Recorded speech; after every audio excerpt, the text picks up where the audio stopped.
Hey everybody, Jazzy here. Lately, I've been working on my solo Fuelweaver game in preparation for my upcoming fight with Fuelweaver in my solo Wirt world. Now, I had been using a strategy that employed a lot of kiting to minimize damage to Wirt, but as Lacknish and some other viewers pointed out during a practice run on my Twitch stream, you can actually save yourself a lot of resources by just tanking more of the hits and speeding up the fight. As with most boss fights in this game, a lot of the choices come down to a question of resource management. What resources do I want to expend on this fight? This is why you will usually see characters like Wolfgang and Wigfrid tank more often, because their damage modifiers allow them to complete the fight much faster and expend fewer resources.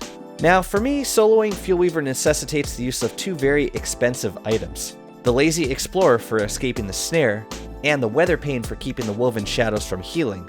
With my kiting method, I was typically able to take him down having used up 2 of each, but sometimes the random nature of the Woven Shadows meant that Fuelweaver was healing more frequently, and often it would require 1 to 2 more rounds of summons, which meant more uses of these items. I found that I could save on uses by tanking more to speed up the fight. This effectively allowed me to allocate some of the resource cost away from the expensive items and into cheaper items like armor and healing. So here's the strategy. I start by kiting Fuelweaver in his first phase, 4 to 5 hits before dodging again. There's no pressing need to tank in this phase because he won't start summoning shadows or hands until he gets down to about 2/3 of his health. He will also frequently summon fossil spikes instead of casting the snare, which saves you uses of the Lazy Explorer.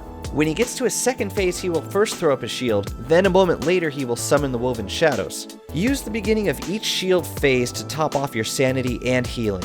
Cast the Weather Pane as soon as he's done summoning. Those Woven Shadows have a tendency to spawn right underneath his feet, and if there's not already a whirlwind on top of him, he'll crouch and munch before you have any time to react. Use the Lazy Explorer to escape the snare, and work your way around the room with the Nightmare Amulet, knocking out all the unseen hands.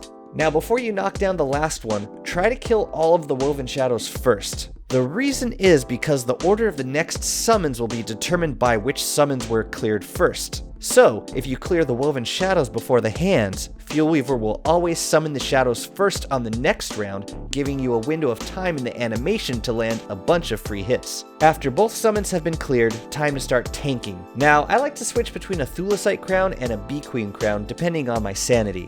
If it was close to full, I'd use the Thulecite crown and benefit from the occasional shield. If I was close to going insane, I'd switch to the Bee Queen crown to restore sanity. Continue tanking, keeping an eye on your health.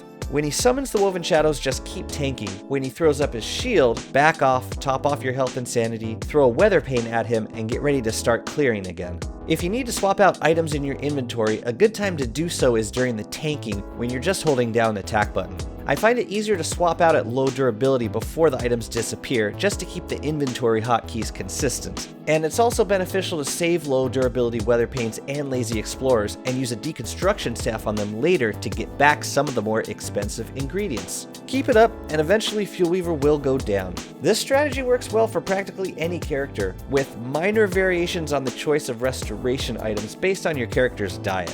Wirt can't benefit from pierogies or jerky unfortunately, but still has plenty of healing options. I used flour salad for this practice fight, but I think I would swap that out for trail mix in a survival world, just because the trail mix lasts a lot longer before spoiling. And of course, there's always jelly beans. By the way, Lacknish's channel has a ton of amazing practice Fuelweaver fights which use a bunch of different methods. I'll send a link to the playlist. It's really an underappreciated collection of videos. Hope you found this useful, and I will provide a link below to the unedited version of the fight. See you next time.